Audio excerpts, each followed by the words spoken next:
वाक़ियो तव्हांखे ॿुधाईंदासीं जलाल चांडीअ जे ज़िंदगीअ जो हिकु नायाबु वाक़ियो। जॾहिं जलाल चांडियूं इस्पताल में दाख़िल हुयो त जलाल चांडीअ खे डॉक्टरियाणीअ छो चयो त मूंखे कलाम ॿुधरा, ऐं जलाल चांडियूं उनखे छो चयो त मूंखे तव्हां इस्पताल मां कढाए छॾींदव। दोस्तो तफ़सीली वीडियो में ॻाल्हि कंदासीं। जलाल चांडीअ जो जग मशहूरु हिकु कहाणी आहे ऐं किसो सचो किसो आहे जेको तव्हांखे हिन वीडियो जी सूरत में असां ॿुधाईंदासीं। दोस्तो जलाल चांडियूं हिकु तमामु घणो सिंध जो वॾो फ़नकार हुयो ऐं जलाल चांडीअ जो ॻाईंदे ॻाईंदे हिकु छोकिरीअ सां नींहुं लॻी वियो। जॾहिं उहा छोकिरी कॉलेज में पढ़ंदी हुई, पढ़ी लिखी करे उहा त उन टाइम में वञी डॉक्टरियाणी थी ऐं नर्सियाणी थी वञी इस्पताल में।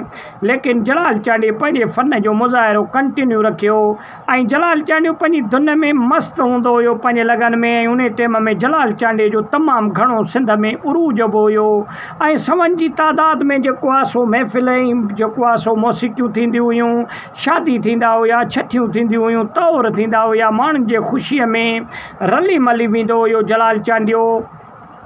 हिकिड़े ॾींहुं इतफ़ाक़नि जलाल चांडियो बीमार थी पियो त जलाल चांडियो वञी इस्पताल में कुदरती उन में दाख़िल थियो जंहिंमें उहा छोकिरी बि जेको आहे सो नर्सियाणी हुई ऐं जलाल चांडियो बि उते ई वञी दाख़िल थियो। त जलाल चांडियो कुझु टाइम जॾहिं उते दाख़िल थियण खां पोइ जॾहिं उनजी ट्रीटमेंट हली, दवा हली पई, त हिकिड़े ॾींहुं हिकिड़ी डॉक्टरियाणी ऐं हिकिड़ी नर्सियाणी फिरी आई जलाल चांडीअ खे त जलाल चांडिया असांजी इहे फरमाइश आहे त असांखे कलाम हिकिड़ो ॿुधरा जेको तमामु घणो तोखे बि पसंदि अचे ऐं अवाम बि उन कलाम खे तमामु घणो सराहियो हुजे, उहो कलाम हिकिड़ो असांखे ॿुधरा। त इते जलाल चांडियो थोरो परेशान थियो त हाणे हिकु डॉक्टरियाणी ऐं ॿी नर्सियाणी आहे त ईअं न त मां हिते वेठो आहियां डॉक्टर न मथां अची वञे त वरी ईअं न मूंखे चवनि त भाउ हाणे इस्पताल मां ई मूंखे कढी न छॾनि। त थोरो ईअं माना जलाल चांडियो लाराए पियो पंहिंजे हिसाब में।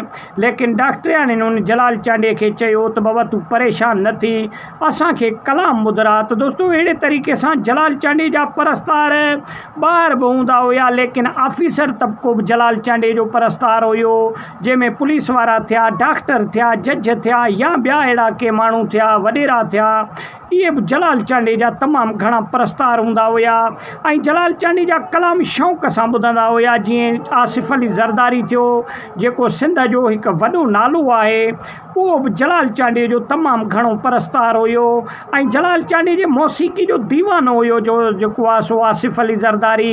ऐं अहिड़ा हज़ारे माण्हू सिंध जा जेके जलाल चांडीअ जा दीवाना हुया। छाजे करे जो जलाल चांडीअ मौसीक़ी जेका हुई उहा आवाम जी तर्जुमानी करे ॻाईंदी हुई ऐं जेके मारवाड़ा हुया उन्हनि जे दिलि जी ज़बानी जेको आहे सो मौसीक़ी ॻाईंदो हुयो जलाल चांडियो।